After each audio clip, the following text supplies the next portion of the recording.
Is there a way to study while filling me up? Studying ON makes me so hungry. I know. Let's go to the factory. Zoom in!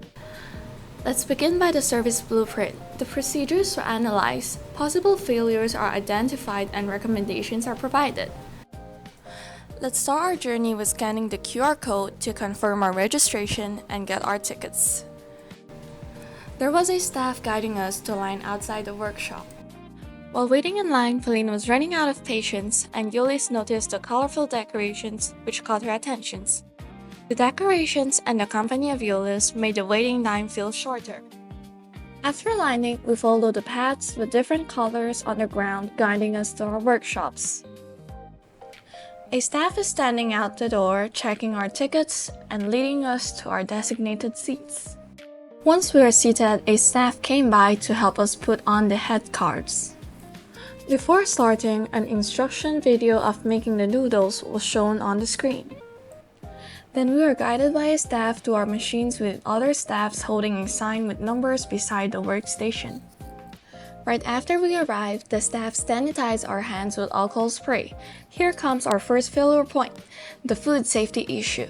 The germs might be mixed in the dough.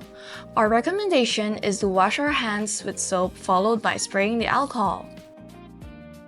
Back to the station, there is one staff member guiding two groups of 2 people. To reduce the probability of errors, there's one Poka Yoke in the process. And now, we officially begin making the noodle.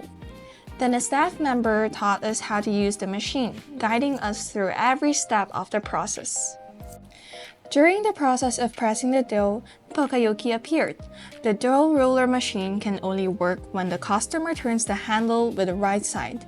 If turned clockwise, the roller will not work. Then a staff member helped us transfer our dough into a plastic bag to let it ferment. While waiting, we were back drawing our packaging.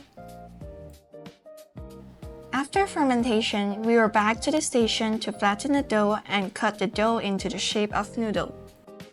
During the shaping stage, some of the machines were broken. This meant those groups had to wait for a working one to become available from others, which slowed down the overall efficiency of the process.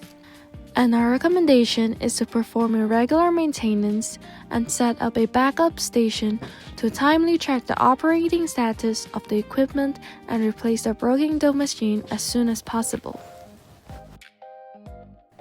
All our doughs were gathered up and delivered to the kitchen for steaming. Here comes another Poka Yoke. Each dough and frying mold has a unique number which prevent customers from taking someone else's dough. Back at our station with the steamed noodles, a staff member came to help us portion out the noodles to around 150 grams each. Next, our noodles went for a deep fry. We could watch them sizzling away through the glass, giving us a full view of the process. However, the third failure point occurred. The glass was too high for a child to see. Our recommendation is to add a folding ladder to help the kids see, instead of letting the parents lifting them. Finally, our noodles were ready. We lined up at a packaging station where 4 staff members ran a small assembly line. One collecting our batch number, another packed the noodles and seasoning, and a third heat sealed the bag with a machine. The process ended with the 4 staff packaging our noodles with our headscarves. Pauline was so happy and can't wait to see the attractions outside. There were 3 giant statues and a big upside-down cup noodle. Just as Pauline and her teammates were about to leave, they spotted the 4th failing point. The door could be opened from both sides. This basically creates an opening for people to sneak in without paying. Our recommendation is to strengthen the supervision and establish a one-way gate, allowing customers who have completed a workshop to leave from the exit. And here comes the end of our journey. Thank you.